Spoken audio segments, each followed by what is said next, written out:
Welcome to Inside Politics. I'm Dan Bash in Washington, and we're following two major political stories. Millions of Americans are casting their ballots in Virginia, New Jersey, California, and New York City. These marquee races are serving as a report card for President Trump's second term. So far, and the Democrats' ability to really not do it. But on this election day, we begin with another story, the passing of a political titan. We're looking at the White House where the Federal staff in honor of former Vice President Dick Cheney, who died last night at the age of 84.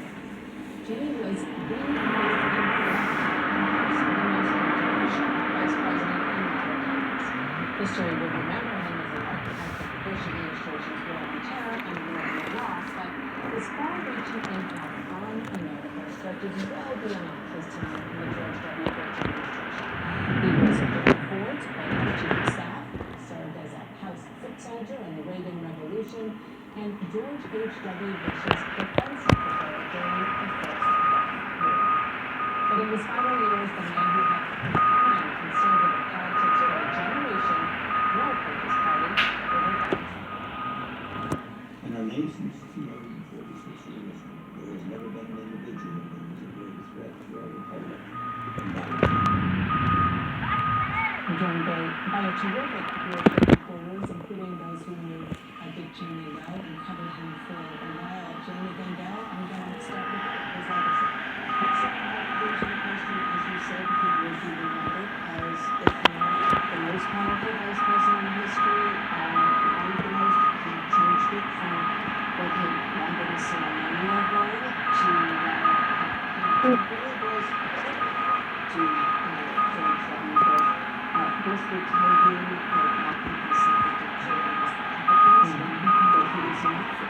Bush was the decider, he was the advisor, but he was a very powerful and experienced advisor, which is one of the reasons for Bush. But he will also be remembered as very controversial. He was a lightning rod for critics of his positions on the Iraq War and enhanced interrogation, and he was vilified for those who never backed down in those positions. He felt that 9/11, when he was sitting in the White House and feeling the experiments, that he was a changed man and that his job was to keep the country safe. So he changed on that.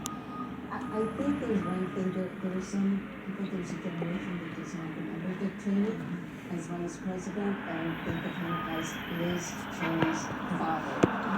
Which he probably loved.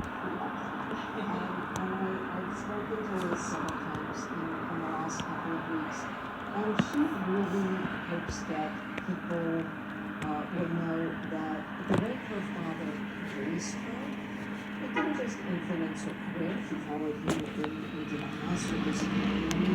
Naomi had deeply, she says, the courage of her pictures to go to a beach to work with him to be vice chairman of the January 6th committee, and that there was no daylight between her and her father.